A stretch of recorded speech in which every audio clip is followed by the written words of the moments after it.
How's it going, guys? It's Burgas here and welcome to another Heroes of History Epic Empire video. Today we're going to talk about the difference in the decision making between an experienced player and a new player. This is part from my beginner guides videos about Heroes of History Epic Empire. And one of the biggest difference between a beginner and experienced players in Heroes of History Epic Empire isn't actually luck, isn't spending, isn't even having stronger heroes. It's what they notice. A beginner look at the battle and see that they lose. An experienced player start asking why. Why did this team work? Why did this investment pay off? Why did someone with similar heroes clear content that I couldn't? Over the time, those questions completely change the way you play the game. We will start with the biggest mindset shift an experienced players make, then we will look over why they think differently from for example beginners, about the progression, why they care more about understanding the mechanics that's just copying somebody build, and how they recognize patterns that most players completely overlook. Finally, I will bring everything together into one simple way thinking that make every decision easier whenever you're building heroes, spending resources, or preparing for the future content. One of the reasons I'm enjoying making videos like this is because they aren't really about one specific hero or one update. They're about learning how to think differently, and honestly, a lot of those ideas come from discussions with all of you in the comments or in the Discord. So if you enjoy this kind of strategy conversations, consider subscribing, and if today's guide help you notice something new about your own account, I really appreciate if you leave a like as well. One of the first things that change as you gain experience is what catch your attention. Beginners usually focus on most obvious numbers: account power, hero rarity, hero level. Those numbers feels important because they're easy to compare. Experienced players still notice them, they just don't stop there.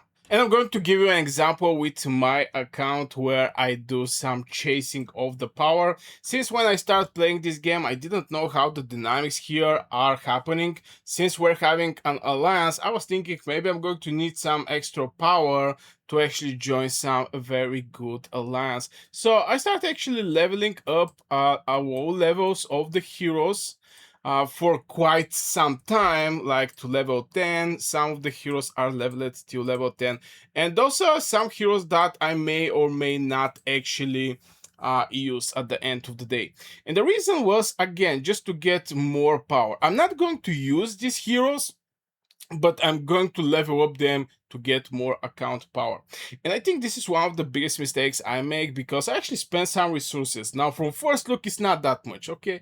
It's like 170 of these experience points, but if you spend like 10 times 170 here, 10 times 170 here, 10 times 170 here, you get the idea. You just start, losing a lot of this experience crew materials. On top of that, from the Tesla Storm, you can go and try to support your heroes you're already developing from this just to level up some low level accounts. So I actually believe that I make a mistake there at the beginning when I started playing this game.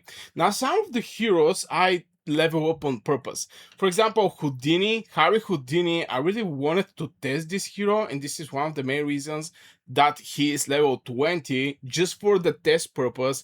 Initial charge, regular charge, as you can see, is very fast, and I really was curious about this trap that he's doing, and it was completely new hero in the game. There was just not that many guides, and yeah, I really wanted to show this hero, but the rest, majority of the heroes here was just leveled up for account power. So this is one of the mistakes I actually make with my account. It sounds funny, it sounds stupid, but it's actually a strategy from other games where your account's power actually matter. It didn't actually matter if the account power was inflated, but it was mattered you have an account power. One of the biggest mindset shift happen when experienced players stop asking what can I upgrade today and start asking what will help my account the most a month from now. Beginners usually make decision one upgrade at the time. They unlock a hero, they level up that hero, they get new materials, they spend them immediately. Every decision feels good because something is always improving. Experienced players still enjoy progressing, but they think further ahead. And I'm going to share you my best personal experience of skipping or delaying an upgrade. And this is because here is the thing with the experienced players, they can actually afford that at some point because, for example, I have heroes, I have Caesar, I have Hatshepsut, Ashoka, I have healers, I have tanks, I have damage dealers. Every heroes, I also have manipulators, I have single target. My point is, I have bunch of heroes. Even majority of them are actually legendary heroes that I can actually use and continue progressing and just spend a little over those heroes for the next level they do, and rest of the things is going to I'm not going to need to level up any other hero. So I can actually afford waiting. I can actually afford waiting, and when the time comes, for example, some nice events appear in the game and you want to participate in this event, you can get maybe some good heroes or some currency that you can actually use. But at the end of the day, you can afford as experienced old player to wait a little till the new player have to separate that what he's needing right now and what he's not actually needing and not actually going for it. Because I can sit here and not updating anything for like 1 week, but this is going to be very bad for a new player just to sit there and not updating absolutely nothing. It's just two different accounts, but at the end of the day is giving the old accounts or advanced players is having this luxury to wait or delaying or even skipping an upgrades and to wait for some kind of events. Another habit experienced players develop is asking different questions. They when they see a strong team, they don't immediately copy it. They study it. Why does this team work? Which hero is actually creating the biggest value? What this still work on my account? What happen if I replace one hero? Beginners often stop and answer. Experienced players become interested in the reason behind the answer. That's an important difference. And as a content creator in Heroes of History Epic Empire, this has happened a lot for me, especially in my Discord. You're going to find link in the description. People ask me different questions on my PMs or even in the Discord. Yo, Burgas, I have these heroes. What I can actually build from it, or what is your teams for the treasure hunt? What is your arena team? People are asking with the hope that I give them the heroes, even if I tell them which hero where they should put, they're going to get this universal answer to their problem. And when they do it, if they have the same heroes, obviously the heroes is with pulling here, they're going to have the same result. And the short answer is no.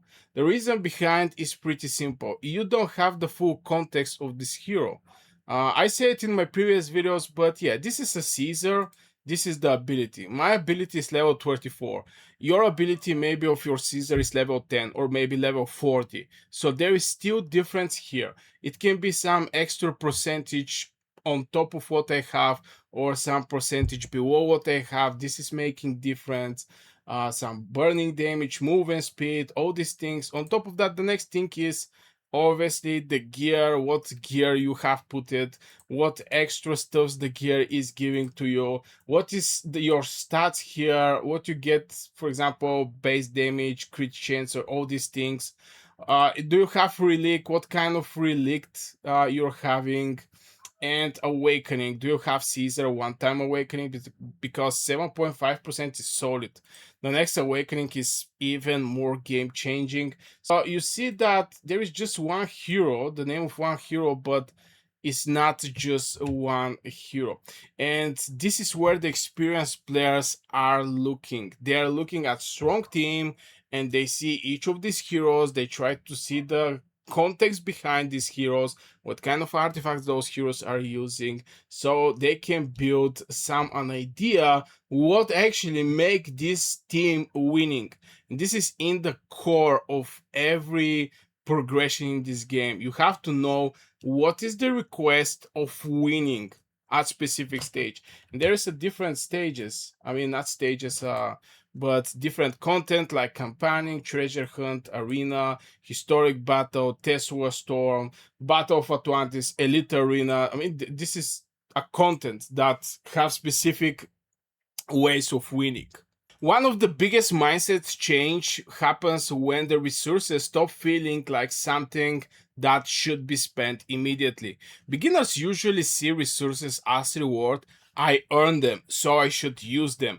Experienced players see something completely different. They see options. Every resource gives you another future decision. Food can become a stronger carry. Mastery can unlock an important ability or level up an important ability. Antimatter might become the difference between getting a game-changing hero or missing them completely. And as I said, this is what the resources are. You're going to hit one point where you're going to have some 5 heroes that you're progressing in the campaigning, because you understand that okay, maybe it's not exactly one hero, maybe 7 heroes. You can have some tank, you can have 2 type of healers, you can have AoE damage dealers, you can maybe have some support for specific cases, you may have different healer, single and AoE healer. So by looking the campaignings, I'm just going to give an campaignings as an example. Is basically applying for all of the content in Heroes of History Epic Empire, because the majority of the questions I'm having is about the campaigning. So you see that you have like 2 heroes here, they're green one. So even here you can use something like AoE damage that is going to basically break whatever is here. And as you can see, I have like Menace, I have Ashoka, I have even Caesar, and I can add even Hercules. Hercules can also do some AoE damage, and it's going to be very easy for you just by knowing the content. But still, even if you cannot counter the core, is still 1-2 level can actually help you to progress in those stages.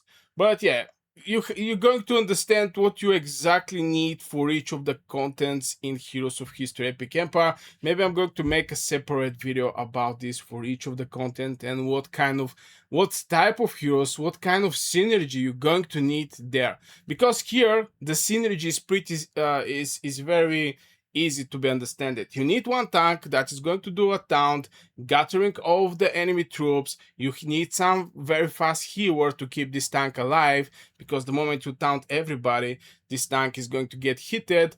I can suggest Otto, I can suggest King Minos, I can suggest Caesar as a tanks. For healers, you can basically need only Ashoka. It's 3-star hero, it's very easy to be get, and this is the synergy: taunt, fast healing, and some AoE damage dealers that is going to destroy everything very fast. This is the synergy you need for majority of the campaignings in Heroes of History Epic Empire. One thing I've noticed about experienced players is that they rarely judge the game based on a single battle, or one unlucky summon, or one disappointing event. Instead, they look for patterns. If those teams lose once, that might be bad luck. If it keeps losing for the same reason, that's a pattern. If one hero underperforms in the single battle, it doesn't necessarily mean that this hero is weak.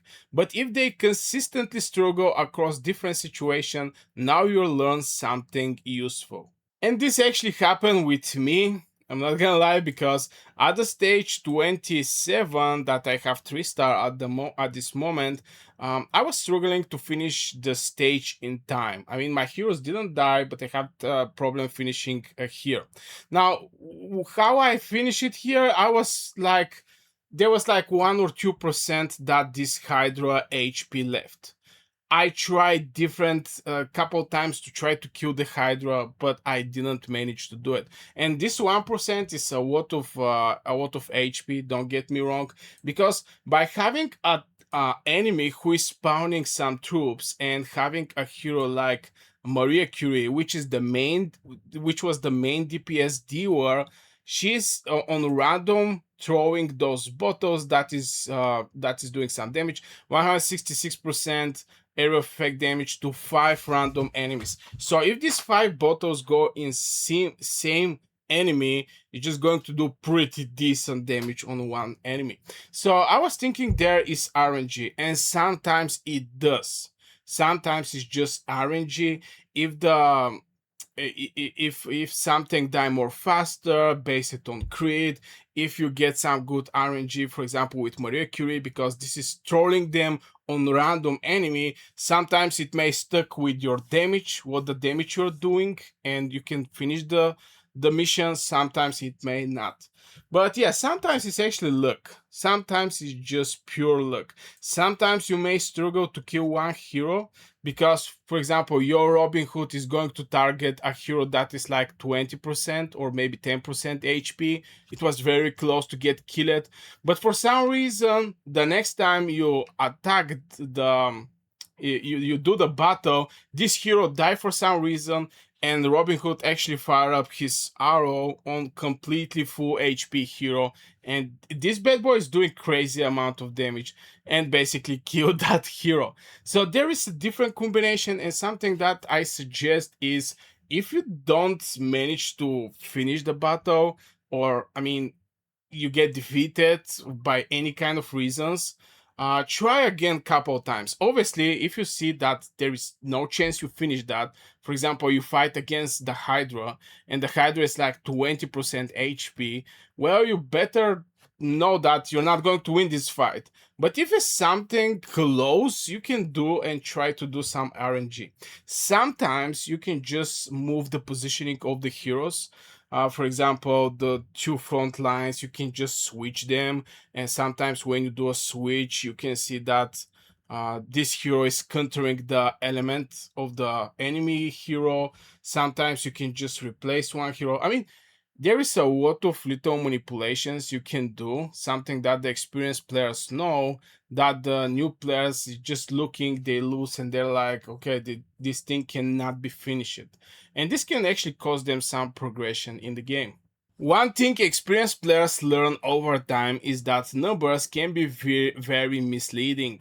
Power go up, hero level increase, you unlock another awakening, everything looks like a progress, but then you enter in the battle, you have been stuck on, and nothing changed. That's because experienced players eventually stop asking, did this upgrade increase my account? Instead, they ask, what can my account do now that it couldn't before?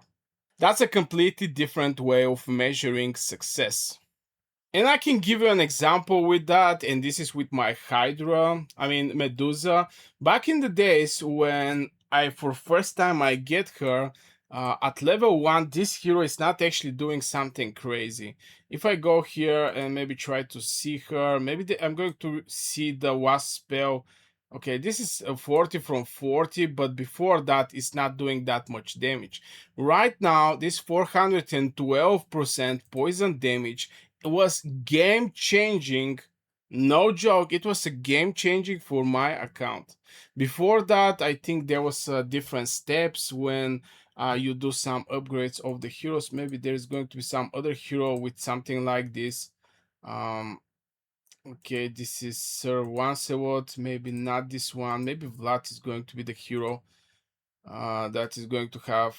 Okay, everything here is level 40, but my point is, back in the days was at level 15 you get better percentage or some extra thing in your spell open and stuff like this. So I was waiting and upgrading my Medusa for a very long time till she actually start hitting this 512% damage. I know this is a manipulator, and the main thing of manipulators is not actually doing the damage, but the range of 3, this poison damage and the stun and reducing the attack speed. Okay, the reducing of attack speed you cannot see it, but the rest of the things you can see it. And this thing actually helped me progress so much. I was only focused over leveling up the Medusa skill because it was so game changing for my account. On surface, it's not looking that I received so much but account power or team power or something like this, but it was game changing for my account. If there is one thing that separates experienced players from beginners more than anything else, it's understanding that no decision exists on its own. Every investment affects the next one. Every hero you build change which hero you will build later. Every resource you spend change what opportunity you have the next week. Beginners often see decisions as isolated moments. Experienced players see them as connected. And this is so true because the moment you start not valuing the resources, you're basically taking out your future account flexibility. What I mean by that is right now I have a new hero. This is Odysseus. I think the majority of the people are familiar with this hero, but since I didn't have some prepared stamina or things like this, I have to wait till I'll be able to make this hero solid and strong. I have some food, I have these experience points, but I don't have stamina. I don't have those super bull crests because I spent all of them. So, by doing that and spending around, I was taking out for my future flexibility leveling up Odysseus. And Odysseus is the main hero in this fight just because he is doing crazy amount of damage. Those Hydra are very hard to be killed. Majority of the people don't have issues surviving Hydras, but they have issue killing the Hydra in time. So with this bad boy, I have to just level up him, and here's where my account get hurted. I just don't have all of the materials, and to get one I have like 90. One fight is going to give me from 2 to 5. It's going to cost me 20 20 of these points, so it's little hard right now. But my point is, if you don't value your resources, you're taking out from future decisions. Like, for example, I want to go for this hero like I'm going right now. If you don't have any kind of resources, you're not going to go for this hero. So this is one of the things, and the second one is just flexibility. But this is more like in the summonings and events. Are you going to save your antimatter or not? Just to have this flexibility in the future where you're going to be able to summon till somebody who spent their summons are not going to be even in competition with you. If today guide thought you look little different, then I would like to say a huge thank you to everyone who already supporting the channel through the membership. A lot of those ideas don't come from reading patch notes, they come from months of testing, comparing results, and discussion strategy with the community. Your support make it possible for me to keep doing that and turning those lessons into guides like this. If you would like to support the channel and help me continue making long-form strategy discussions, you can check out the membership below the video.